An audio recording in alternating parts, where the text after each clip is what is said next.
ومن أحسن قولا ممن دعا إلى الله وعمل صالحا وقال إنني من المسلمين.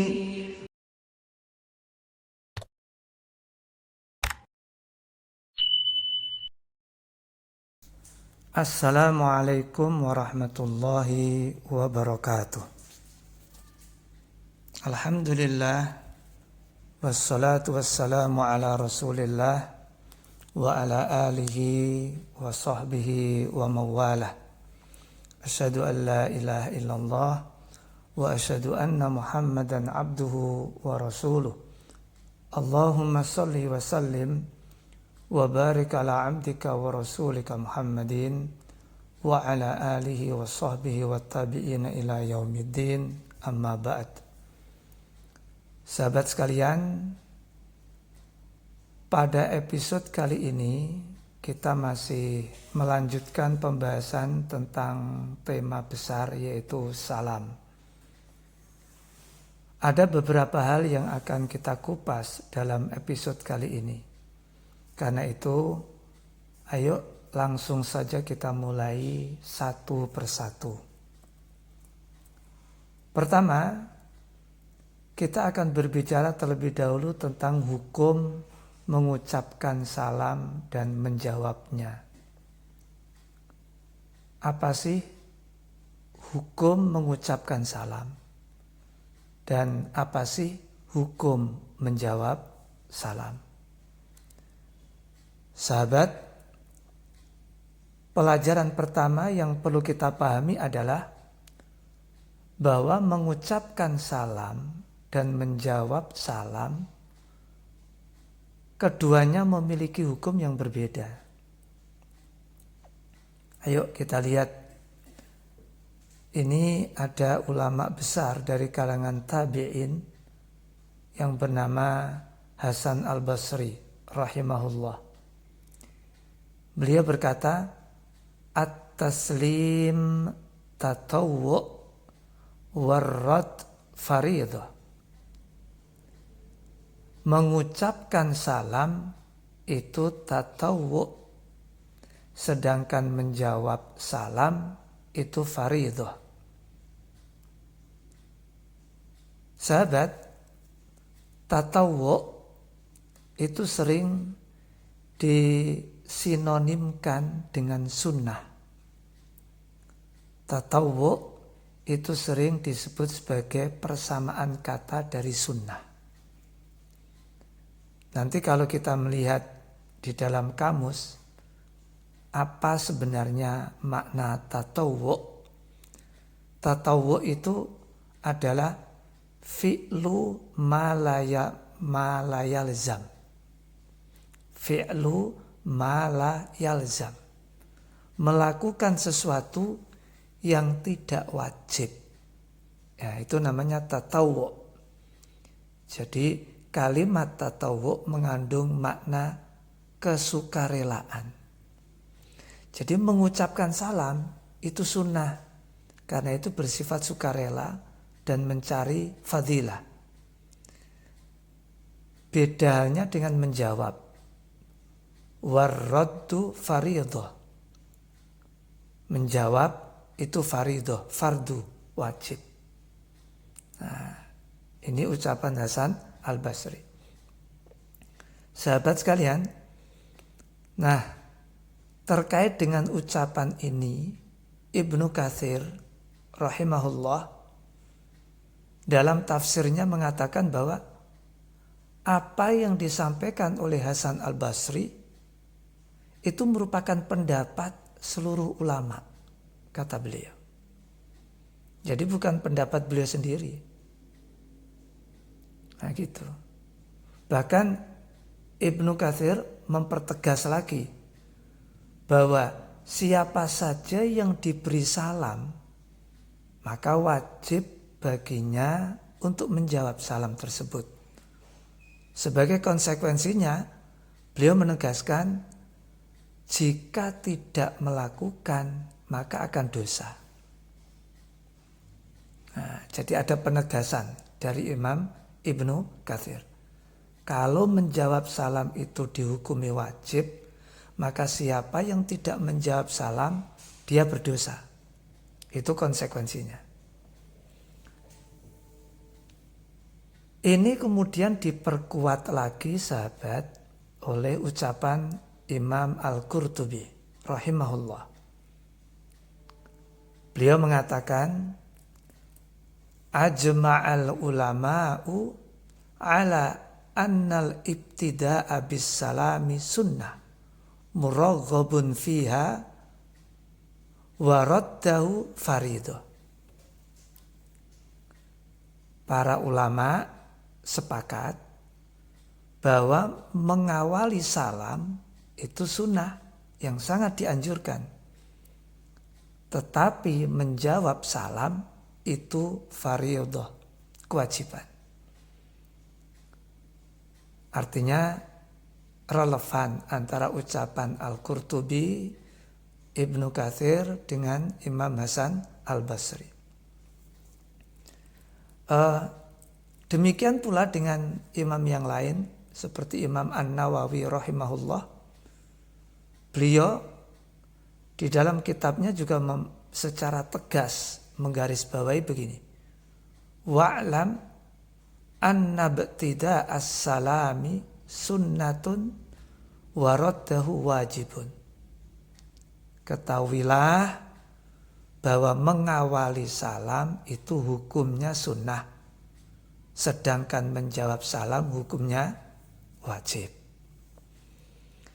Sahabat sekalian, dari uraian tadi itu kiranya sudah jelas ya bagaimana hukum mengucapkan salam dan bagaimana hukum menjawab salam. Kita garis bawahi terlebih dahulu bahwa mengawali ucapan salam itu sunnah, namun menjawabnya hukumnya wajib. Kalau kita renungkan sahabat, ada pelajaran yang sangat indah di sini. Islam mendorong kita menjadi orang yang mengawali kebaikan, yang memulai kebaikan. Karena itu salam disunahkan. Namun uniknya, ketika ada orang yang lebih dahulu mengawali kebaikan kepada kita, yaitu dengan memberi salam, maka Islam tidak mengajarkan sikap acuh dan masa bodoh. Bahkan kita diwajibkan merespon kebaikan tersebut. Ya mungkin hanya beberapa detik ya. Menjawab salam itu berapa detik sih? Mungkin hanya beberapa kata juga. Assalamualaikum, waalaikumsalam. Tetapi di balik jawaban salam itu terdapat penghormatan, penghargaan terhadap sesama muslim. Ada penghormatan, ada penghargaan terhadap doa yang ia berikan kepada kita. Nah, ya logika sederhana. Ada orang berbuat baik sama kita, masa kita cuekin, kita diemin. Ini orang memberi kita doa, mendoakan kebaikan, keselamatan buat kita. Masa kita cuekin, masa kita diemin, kan nggak etis ya. Nah, jadi sangat logis perintah ini. Oke, ini sifatnya kalau kita sendirian. Nah yang menarik, Imam Nawawi juga memberikan penjelasan lebih rinci. Bagaimana kalau seandainya rombongan, berdua, bertiga atau lebih. Nah, beliau memberikan penjelasan begini.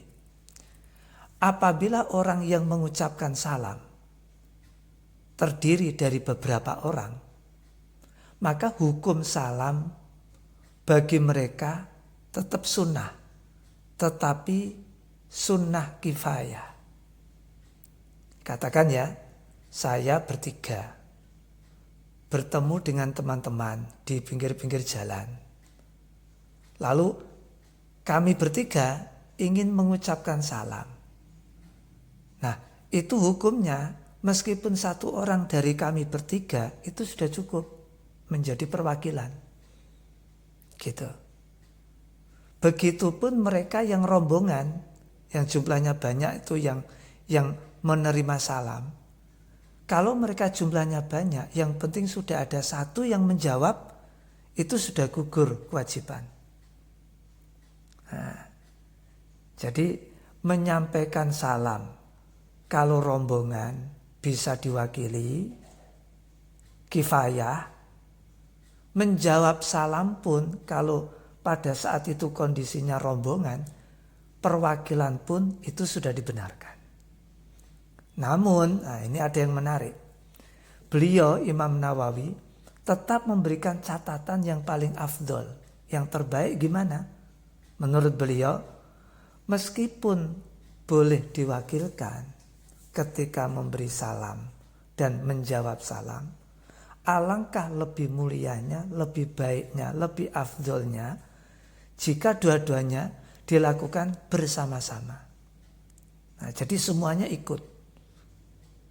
Ketika menyampaikan salam juga semuanya ikut menyampaikan. Ketika menjawab salam pun semuanya ikut menjawab salam. Nah, ini uraian daripada Imam Nawawi. Nah, prinsip dasar sudah kita tangkap ya. Bahwa mengucapkan salam hukumnya sunnah, menjawabnya hukumnya wajib. Sahabat sekalian, nah, kita bergeser. Berikutnya adalah ini saya sebut dengan scoring dalam ucapan salam. Sahabat, apa artinya? Begini. Di zaman sekarang kita mengenal istilah poin, skor atau reward lah. Ternyata dalam salam pun Rasulullah SAW mengajarkan adanya tingkatan pahala melalui poin, skor, itu ada ternyata. Ini ada sebuah hadis ya, yang bersumber dari Abu Hurairah radhiyallahu anhu. Jadi Abu Hurairah bercerita ini. Suatu ketika ada seseorang nih melewati Rasulullah SAW. Dia mengucapkan kepada Nabi, Assalamualaikum. Nabi yang menjawab. Setelah itu beliau berkata begini, Asyru hasanat. 10 poin. 10 kebaikan. Ini poinnya 10 ini orang. Nah gitu. Lalu Abu Hurairah cerita, kemudian datang lagi orang yang kedua. Salam lagi. Tapi ucapannya lebih lengkap. Assalamualaikum warahmatullah. Ya dijawab dong. Setelah dijawab, apa kata Nabi? Ishruna hasanah. Ini 20 poin ini. Ini 20 kebaikan. Nah, setelah itu datang lagi orang ketiga. Lebih lengkap lagi ucapan salamnya. Assalamualaikum warahmatullahi wabarakatuh. Dijawab. Nah, setelah menjawab Nabi bersabda, Salasuna hasanah. Ini 30 poin ini. 30 kebajikan. Masya Allah. Sahabat, hanya dengan menambahkan beberapa kata, pahala bertambah berkali lipat. Coba tuh. Betapa mudahnya kita itu mencari pahala. Nah, ini sekaligus pelajaran kepada kita bahwa Islam adalah agama yang sangat menghargai detail-detail kebaikan. Kadang sesuatu itu memang tampak terlihat kecil, remeh di mata manusia. Tetapi nyatanya besar, berharga di sisi Allah Subhanahu wa ta'ala. Nah, contohnya ya salam ini. Karena itu biasakan salam secara sempurna. Assalamualaikum warahmatullahi wabarakatuh. Baik ketika mengucapkan ataupun menjawab. Karena itu untuk kebaikan kita sendiri. Nah gitu. Baik, ini poin yang kedua ya, sahabat ya. Bahwa ternyata di balik narasi salam ada poin, ada skor di situ. Ada reward di situ. Mudah-mudahan kita bisa istiqomah untuk meraih 30 poin itu dimanapun kita berada ya. Baik saat kita mengucapkan maupun kita menjawab. Sahabat, oke, kita melangkah ke bahasan berikutnya. Menjawab salam lebih lengkap atau serupa. Ini yang poin yang berikutnya. Artinya begini. Setelah kita mengetahui bahwa salam memiliki tingkatan pahala, tingkatan poin, tingkatan skor, tingkatan nilai. Pertanyaan berikutnya adalah bagaimana cara kita menjawab salam yang benar?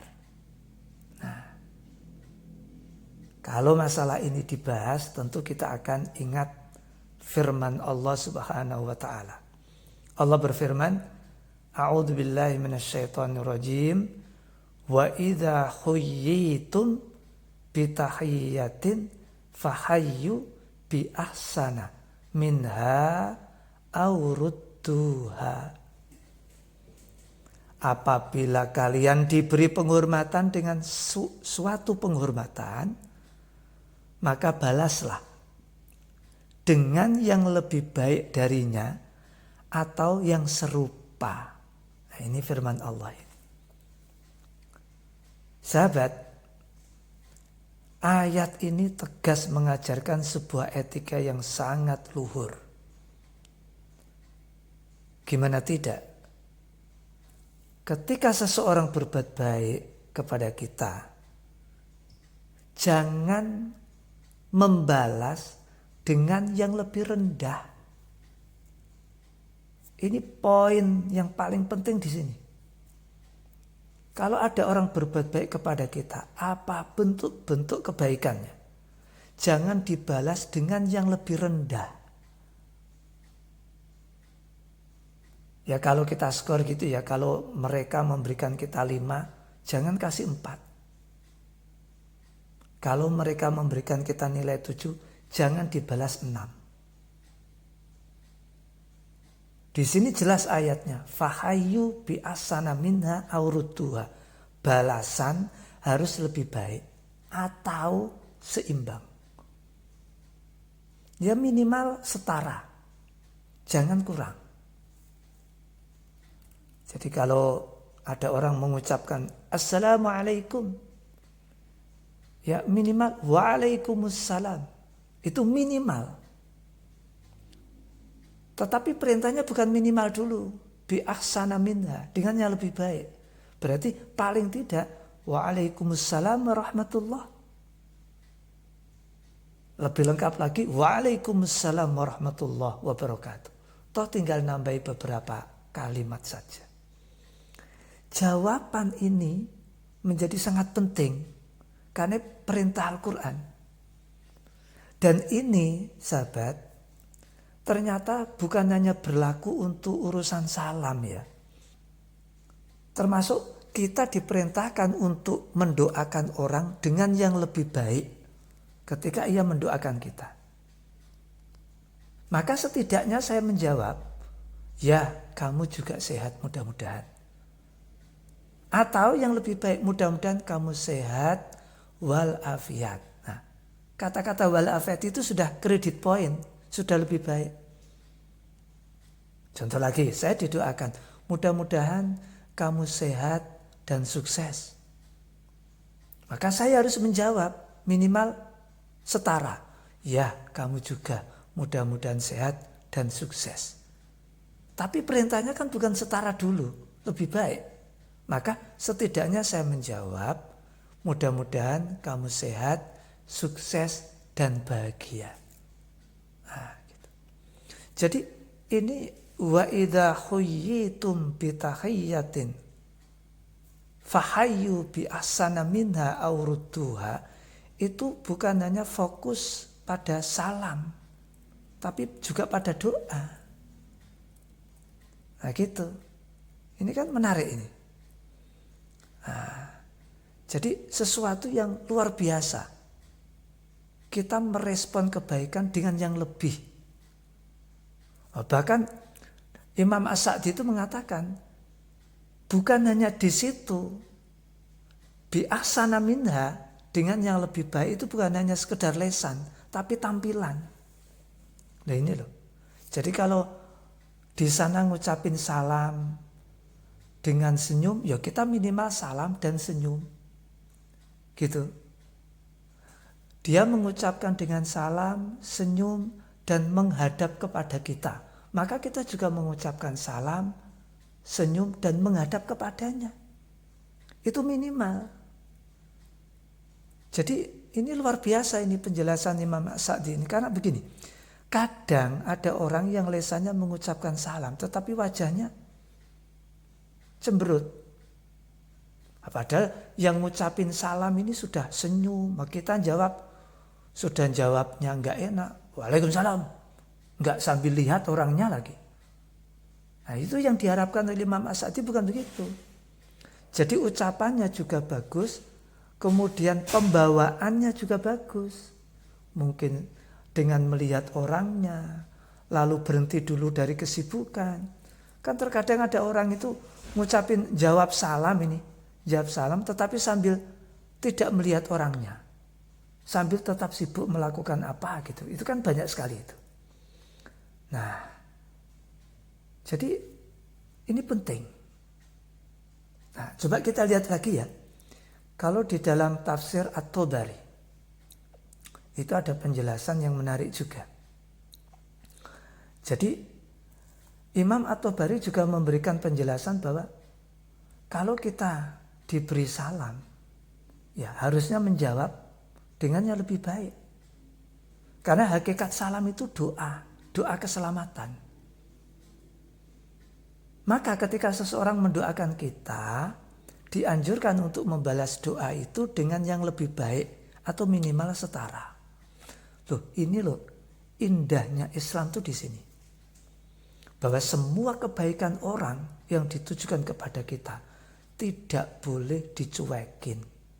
Harus dibalas dengan kebaikan yang lebih baik. Itu perintahnya. Kalau tidak bisa yang lebih baik, setara. Seimbang, selevel, senilai, dengan skor yang sama. Nah itu. Baik, sahabat, sudah terang ya untuk masalah ini ya. Jadi kalau kita ingin menjawab salam, jawablah yang lebih sempurna. Bukan hanya itu, ya kebaikan orang lain. Makanya terkadang kalau kita diberi orang apa gitu, kita ingin membalas dengan yang lebih. Kemarin saya itu diberi buah 3 jumlahnya. Masa ya minimal 3 lah, kembalikan 3. Jika perlu kasih 4. Nah ini berlaku untuk umum. Bukan hanya sekedar salam mengucapkan dan salam menjawab, tidak. Tapi berlaku untuk umum, semua kebaikan orang. Kalau kita dibantu orang begini, kita balas minimal sepadan dengan bantuan yang dulu kita terima. Tapi perintahnya kan bukan itu. Bi ahsana minha, dengan yang lebih baik. Seperti itu sahabat ya. Baik, kita lanjut. Salam dan jabat tangan. Sahabat, setelah salam diucapkan, ada adab lain yang sering menyertainya, yaitu berjabat tangan. Ini saya kutipkan pernyataan Imam Al-Ghazali rahimahullah. Ketika beliau membahas di dalam kitab Ihya, membahas tentang adab persahabatan, bagaimana menjaga ukhuwah itu ya. Beliau mengatakan begini. Ayyabda'a kullu muslimin minhum bisalami qoblal kalam wa yusafihahu inda salam. Ini ucapan Imam Al-Ghazali. Kata beliau, hendaknya setiap muslim memulai dengan salam sebelum berbicara. Dan berjabat tangan ketika mengucapkan salam. Nah, ini beliau sampaikan di kitab Ihya ketika membahas tentang adab berukhuwah, bersuhbah, berteman, bersahabat. Jadi agar ukhuwah dan sahabat itu terawat, terbentuk dan terawat, langgeng, maka salah satunya beliau memberikan adabnya ini, salah satu etikanya ini. Jangan ngomong dulu, salam baru ngomong. Ketika salam, jabat tangan. Perhatikan urutan yang diajarkan oleh Imam Al-Ghazali ini, sahabat. Salam terlebih dahulu, baru kemudian percakapan. Ini kan menunjukkan bahwa Islam mengajarkan penghormatan sebelum kepentingan. Nah, hari ini kita sering menjumpai orang yang langsung masuk kepada inti pembicaraan, tapi belum salam, belum menyapa, belum mendoakan, tiba-tiba langsung menyampaikan urusan. Padahal adab Islam mengajarkan sesuatu yang lebih indah. Awali dengan salam. Bangun kedekatan hati terlebih dahulu. Hadirkan suasana yang hangat terlebih dahulu. Setelah itu barulah pembicaraan dilanjutkan. Nah, ini kan menarik ini. Menarik karena memang sering dilupakan. Sering dilupakan masalah ini. Nah itu. Baik, sahabat, ini hubungan dengan kata-kata yang nyambung ke dalam hati. Ini masalahnya. Makanya salam itu bukan hanya lisan, tetapi juga masuk ke perasaan gitu loh. Nah, itu tadi satu etika tambahan yang disampaikan oleh Imam Al-Ghazali. Beliau mengatakan hendaknya salam sebelum ngomong, dan ketika salam iringi dengan jabat tangan. Baik, sahabat sekalian, berikutnya kita akan tambahkan beberapa manfaat salam ya. Kalau pada episode sebelumnya kan kita membahas salam dari kacamata kontemporer ya.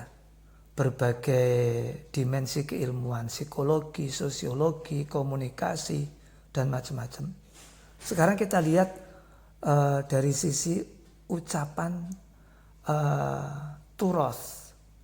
Jadi ucapan sahabat, kemudian ulama. Mari kita lihat. Sahabat sekalian, kalau kita bertanya, apa sebenarnya manfaat salam? Tentu jawabannya sangat banyak. Ayo kita bedah sedikit demi sedikit. Ini saya hadirkan ucapan Umar bin Khattab radhiyallahu anhu. Beliau berkata begini. Inna mimma yusaffi laka wudda akhik an tabda'ahu bisalami idza laqita. Di antara perkara yang dapat menjernihkan dan menguatkan kasih sayang saudaramu kepadamu adalah jika kamu bertemu dengannya ucapkan salam. Nah, perhatikan baik-baik. Yang disebut pertama bukan hadiah, bukan bantuan materi, bukan pemberian yang mahal, tetapi salam. Dan memang sahabat, terkadang sebuah salam yang tulus mampu membuka pintu hati yang selama ini tertutup. Terkadang sebuah salam mampu mencairkan kebekuan, kekakuan, hubungan yang mulai renggang bisa terjalin erat kembali. Nah, itu. Ini penting ini. Oke. Ini ada ucapan Imam Nawawi rahimahullah.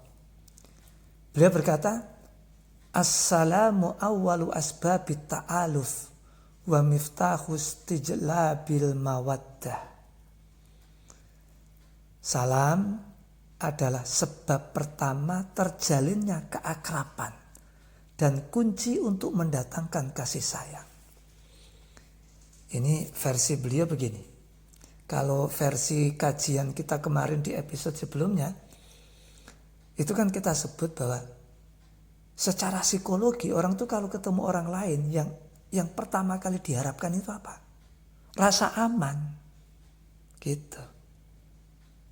Sebelum bahas yang lain-lain itu yang penting aman dulu. Nah, rasa aman itu pintunya salam. Makanya kedekatan itu ada setelah ada salam. Kalau versi beliau Imam An-Nawawi ini, salam adalah sebab pertama terjalinnya keakraban dan kunci yang mendatangkan kasih sayang. Ini relevan dengan ucapan Ibnu Hajar al-Asqalani yang mengatakan ketika membahas tentang salam, beliau mengatakan yahsulu bi ta'aluf. Dengan salam akan terwujud keakraban. Sahabat, kalimat yang singkat ini sesungguhnya sangat dalam maknanya. Banyak hubungan yang menjadi hangat karena salam. Banyak persahabatan tumbuh karena salam. Sebaliknya, banyak kesalahpahaman karena hilangnya salam. Dan banyak hati yang tadinya jauh menjadi dekat karena salam. Kaku menjadi cair karena salam. Permusuhan terhenti karena salam. Ini luar biasa. Karena itu Rasulullah SAW menganjurkan penyebaran salam. Karena salam bukan sekadar ucapan. Salam itu investasi sosial yang kemarin sudah kita bahas itu sebagai social trust, social capital itu. Salam itu perekat persaudaraan. Salam itu energi positif yang terus mengalir di tengah kehidupan. Itu salam. Nah, sahabat, ini sebagai tambahan ya, bahwa apa sih sisi manfaat salam, ini saya ambilkan sebagian saja. Baik, kita lanjut. Apalagi yang bisa kita angkat di episode kali ini? Ini saya ambilkan keteladanan Ibnu Umar radhiyallahu anhu. Jadi Ibnu Umar itu namanya Abdullah gitu loh. Abdullah bin Umar, Abdullah anak Umar gitu loh. Tapi sering dikenal dengan Ibnu Umar. Sahabat, untuk memahami betapa berharganya salam dalam pandangan generasi terbaik umat. Terbaik umat itu ya kan ketika sahabat itu. Mari kita lihat keteladanan Abdullah bin Umar radhiyallahu anhu. Beliau pernah berkata begini. Inni la akhruj wa ma li hajah illa li usallima 'alan nas wa yusallimuna alayya. Sungguh aku akan keluar rumah meski aku tidak punya kebutuhan apapun. Hanya aku ingin mengucapkan salam kepada manusia dan mereka menjawab salamku. Nah, cuma itu aja. Nah, coba tuh kita renungkan tuh. Beliau keluar rumah bukan karena urusan dagang, urusan bisnis, urusan macam-macam, enggak. Bukan untuk mencari keuntungan dunia, bukan untuk urusan pribadi, tapi demi salam, mengejar salam dan menyebarkan salam. Beliau keluar ingin menyampaikan salam pada orang lain dan mendengar salam dari orang lain. Ini luar biasa sahabat. Ini menunjukkan, ini membuktikan bahwa para sahabat memahami nilai salam jauh lebih dalam daripada kebanyakan kita hari ini. Mereka memandang salam itu ibadah, syiar, sarana ukhuwah. Mereka memandang salam sebagai sunnah yang harus dihidupkan sahabat. Maka tidak mengherankan jika masyarakat yang dibangun oleh generasi sahabat Rasulullah maksudnya, menjadi masyarakat yang penuh kedekatan, kehangatan, penuh persaudaraan. Nah itu. Oke, bagaimana kita? Kalau Ibnu Umar aja seperti itu, gimana kita? Sahabat sekalian, untuk menutup episode kali ini saya hadirkan satu bahasan sederhana. Siapakah orang yang paling bakhil? Nah, kalau mendengar istilah bakhil itu biasanya kan otak kita langsung menuju kepada orang yang tidak mau memberi bantuan ya. Kan begitu. Gak mau memberikan sedekah, gak mau memberikan bantuan moral, kan begitu biasanya. Itu bakhil. Tapi ayo kita lihat. Abu Hurairah radhiyallahu anhu itu pernah berkata begini. Inna abkhalan nas man bakhila bisalam wal maghbun man lam yaruddah. Sesungguhnya manusia yang paling bakhil adalah orang yang paling bakhil mengucapkan salam. Enggak mau ngucapin salam. Dan orang yang paling merugi, orang yang tidak menjawab salam. Nah ini, ngucapin gak mau, itu paling bakhil. Yang paling merugi, jawab gak mau. Ini kira-kira banyak gak kita jumpai dalam kehidupan sehari-hari kita. Saya pikir kok banyak ya sahabat ya. Mengapa orang tidak mau mengucapkan salam? Disebut bakhil oleh Abu Hurairah. Karena salam tidak membutuhkan modal sahabat. Apa sih modalnya? Kan gak ada. Gak juga keluar uang. Tenaga apa? Cuma bilang assalamualaikum. Tenaga yang mana? Apa berkurang harta kita ketika mengucapkan salam? Kan tidak. Tetapi masih banyak orang yang enggan mengucapkannya. Makanya Abu Hurairah menyebut ini orang yang paling bakhil. Dan mengapa orang yang tidak menjawab salam disebut orang yang merugi? Kenapa? Karena pahala telah datang menghampirinya sahabat. Doa telah datang menghampirinya. Kesempatan berbuat baik telah datang menghampirinya. Pintu kebaikan itu sudah terbuka di depannya. Tapi dia gak mau, dilepas begitu saja. Kan rugi itu. Dia katakanlah dia gak mau mengucapkan salam, ya sudah. Ini ada orang datang kepadanya mengucapkan salam. Berarti kan memberi kesempatan dia untuk menjawab dan mendapatkan poin kebaikan. Loh itu saja lo ditolak. Apa gak rugi itu namanya? Dilepas begitu saja. Dicuekin begitu saja.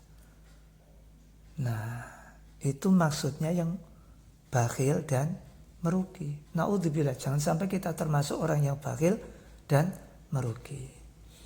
Sahabat, mari kita jadikan salam sebagai bagian dari kehidupan kita sehari-hari. Mari kita membiasakan untuk mengucapkan salam. Mari kita membiasakan untuk menjawab salam. Dan jangan berat untuk menyempurnakan salam kita dengan ucapan Assalamualaikum warahmatullahi wabarakatuh. Baik ketika menyapa ataupun menjawab. Mari kita sebarkan di rumah, di masjid, di tempat kerja, di lingkungan, dimanapun kita berada. Karena boleh jadi sebuah salam yang ringan di lisan justru menjadi sebab beratnya timbangan amal kita kelak di akhirat sana. Nah, sahabat, inilah pembahasan di episode kali ini. Dan insya Allah episode mendatang kita akan bahas hak yang kedua. Kita ini sudah beberapa episode masih membahas hak yang pertama, yaitu mengucapkan salam. Kita cukupkan sampai di sini.